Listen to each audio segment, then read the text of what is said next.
Conexão Justiça Internacional. Olá, Marcele. Eu acompanho o Conexão Justiça aqui na França, seu programa, e gostaria de saber como se passa pelos direitos entre voos nos aeroportos de voos internacionais e nacionais. Merci.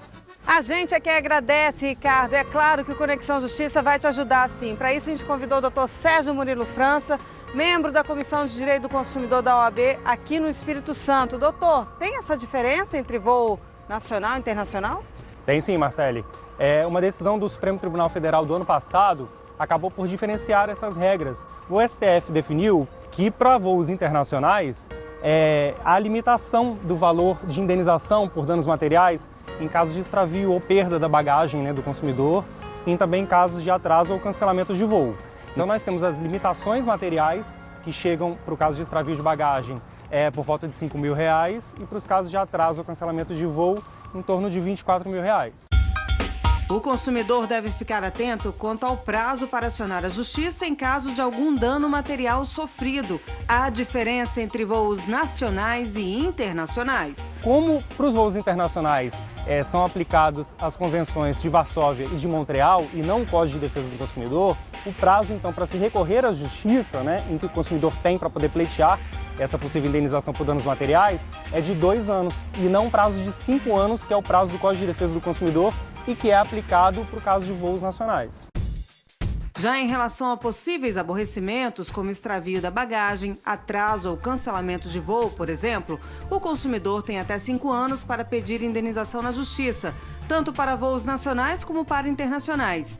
E quanto à cobrança para despachar bagagens? Com relação aos voos nacionais, nós temos a prevalência do Código de Defesa do Consumidor e da Resolução 400 da ANAC.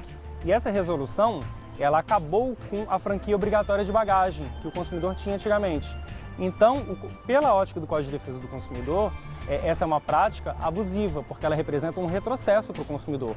O consumidor, então, que antes poderia despachar bagagens, hoje ele só tem direito a uma franquia de até 10 quilos em que ele carrega consigo no interior da cabine. A companhia aérea deve repassar uma informação clara e precisa quanto às dimensões e modelos das bagagens de mão.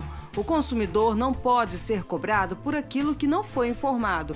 O especialista em direito do consumidor falou também sobre a cobrança para marcação de assentos. Nós entendemos também, sob a ótica do Código de Defesa do Consumidor, que essa cobrança ela é abusiva, porque ela representa um retrocesso.